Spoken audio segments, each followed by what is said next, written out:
welcome back to another day of Vlogmas here at Looking for the Middle. Today, we're going to get crafty. So this is like my favorite thing. I'm looking forward to this one. We're going to do some Christmas crafting. This is going to be something that is quick, it's simple, it's easy, and it's cheap. But it also has that personal touch. So if you're looking for a last minute like gift to give to a friend or a coworker or something like that, this would be a great fun thing to make for them. So let's jump in. Today we are going to make some really fun Christmassy looking candles, and I'm going to show you a way too that you can make them good for all year. Give you some options. We're going to use a trusty mason jar, and we are going to cover it in snow. So let me show you how we're going to do that. Okay, so I have Epsom salt in the bowl here, and I have gotten, this is actually a detoxify and energize, which won't really help your candle, but the ginger smells really good. So if you wanted to get a scented Epsom salt, it will add to the scent of maybe the candle if you get it. So I also have basic Mod Podge, the matte finish. I didn't want it to be super glossy. Oh no, I haven't opened it. Okay, let's pour some of this in a bowl. Now I have got just a basic cheap Hobby Lobby sponge brush, nothing fancy, and we are going to, let me make sure this is dry. Okay, so I'm going to start and just do a row or column, whatever, a good coating here of Mod Podge. If you can see that, just do a couple inches wide all the way from the ridge here at the top through the curve at the bottom. And then I'm going to do a section and then put some salt on it and come back because I don't want it to dry too much. So I'm just going to, if you can see that, sprinkle a good coating of this on there. And then you don't want it to be too thick, but you want it to be a good covering. So put a little much on there, and then you can kind of just shake off the excess as you need to.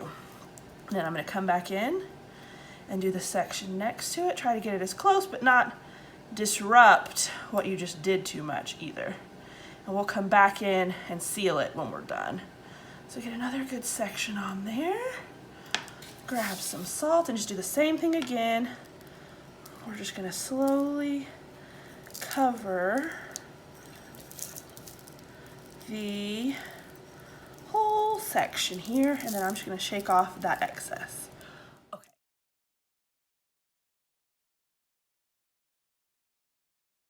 Okay, so now we have completely coated our jar in the Epsom salt with the Mod Podge. I'm going to there's a couple bumpy spots.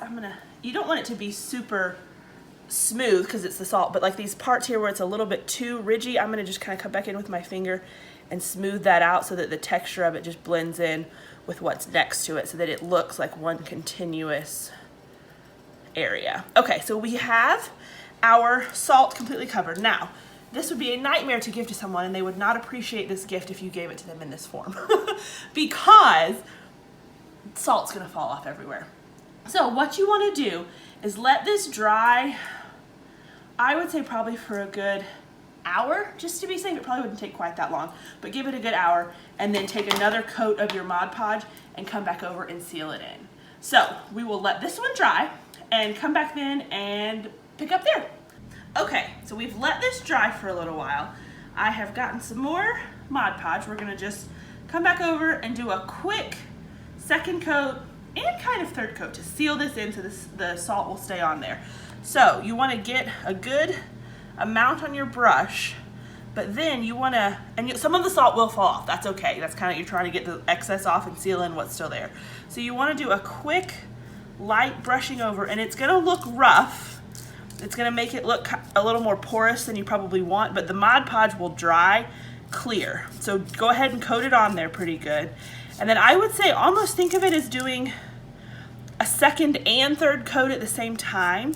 So you want to come through here and get a good second coat on there, but then once it's kind of smoothed out with that second coat, come in with a quick third coat almost at the same time.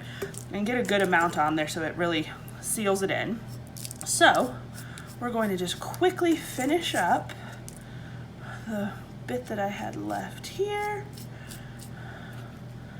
Go ahead and give that a good going over.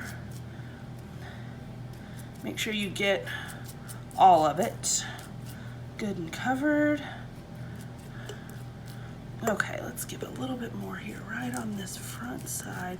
One thing I would point out too is it's probably a good idea to get mason jars that don't have any like raised part to them. Get a complete, these are completely smooth so that as you're going over that you don't have to deal with the ridges and trying to get stuff to stick in there. Okay, so we've got our sealing coat on there. So now what I'm gonna do is I have some white iridescent glitter here, which if you're doing this with small children or you just hate glitter, you can just leave this part off, but I like glitter. So what I'm gonna do on this, while this top coat is still wet, not on the big part, I'm gonna put it on the sprinkle side here. I'm gonna come back in and put a little glitter on this to give it some shimmer.